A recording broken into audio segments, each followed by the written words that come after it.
SC ST రిజర్వేషన్లు ఇచ్చి ఇవాళ దళితులను గిరిజనులను లాయర్లుగా డాక్టర్లుగా ఇంజనీర్లుగా ఐఏఎస్లుగా ఐపీఎస్లుగా ఐఎఫ్ఎస్లుగా ఎమ్మెల్యేలుగా ఎంపీలుగా ఎమ్మెల్సీలుగా రాష్ట్ర మంత్రులుగా కేంద్ర మంత్రులుగా ఇవాళ కడియం శ్రీహరి గారు లాంటి వాళ్ళు లెక్చరర్స్ అయి సమాజానికి ఉపయోగపడే చదువు చెప్పి మంత్రులుగా పనిచేశారు.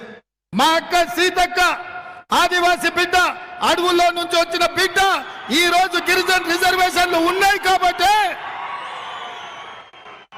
కాంగ్రెస్ పార్టీ రిజర్వేషన్లు ఇచ్చింది కాబట్టి అక్క ఇవాళ మంత్రి అయింది.